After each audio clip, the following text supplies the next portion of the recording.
Hello everyone, কেমন আছেন সবাই? আশা করি সবাই ভালো আছেন। তো আজকে আমরা হঠাৎ করেই চলে এলাম আমাদের গন্তব্যস্থল কাচ্চি ডাইনে। তো কাচ্চি ডাইনে যাওয়ার আগে আমি সিঁড়ি দিয়ে উঠছিলাম এবং আমার সাথে এক বড় ভাই ছিল। তো এই দেখতে পাচ্ছেন আপনারা, আমি এইমাত্র ভিতরে প্রবেশ করলাম। তো ভিতরে প্রবেশ করার পরে গিয়ে দেখি একই অবস্থা ভিতরে এক বিন্দু মাত্র কোথাও কোনো জায়গায় খালি নেই। তো আমি ওয়েটারকে বলছিলাম যে ভাই কিছু ব্যবস্থা করা যায় নাকি। উনি অনেক চেষ্টা করার পরেও বলছে ভাইয়া স্যার এখানে একটু বসেন, দেখি যদি জায়গাটা করে দেওয়া যায়। তো তারপরেও অনেকক্ষণ প্রায় 30-40 মিনিট অপেক্ষা করার পরে আমি এই জায়গাটাতে জায়গা মানে করতে পারলাম। তাও হয় নাই আর কি। তো সে যেভাবে হোক ম্যানেজ করে দিল। তো এর ফাঁকে আমাদের ওইটার 30-40 মিনিট পরে খাবারটা দিয়ে গেছিলো। তো এর ফাঁকে আমি একটু ভিডিও করে নিচ্ছিলাম।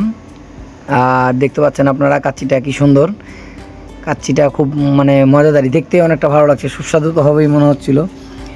তো এর ফাঁকে হৃদয় ছোটো ভাই আমাকে আবার বলছিল বস এদিকে একটু দেখেন, আপনাকে একটু ভিডিও করে দিই, খুব সুন্দর লাগছে আজকে, আবহাওয়াটাও অনেক সুন্দর, বৃষ্টি হচ্ছিল বাইরে। তো আপনাদেরকে আমি এখন কাচ্চিটা দেখাবো, কি সুন্দর কাচ্চির পিসটা এবং কাচ্চিটা খেতেও খুব সুন্দর হয়েছে এবং বুড়ানিটা অস্থির ছিল। তো আপনারা যারা কাচ্চি লাভার আছেন তারা অবশ্যই কাচ্চি ডাইনে যাবেন এবং আপনাকে ভিডিওতে শেষে আপনাদেরকে লোকেশানটা জানিয়ে দেওয়া হবে। তো বুড়ানিটা আপনারা অবশ্যই টেস্ট করবেন, বুড়ানিটা অসাধারণ সুন্দর।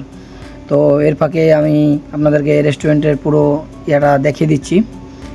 তো কাচ্চিটা এতটাই ভালো হয়েছিল যে আমরা আবার আর এক প্লেট নিয়েছিলাম। তো আর একটা খাওয়ার সময় আমি আবার দেখিয়ে দিলাম যে না আসলেও খাবারটা অনেক সুস্বাদু হয়েছে এবং টেস্ট খুব সুন্দর। তো আপনারা অবশ্যই এই কাচ্চি ডাইনে আসবেন এবং কাচ্চিটা অবশ্যই টেস্ট করবেন, সাথে সাথে বুড়ানিটা অবশ্যই খাবেন।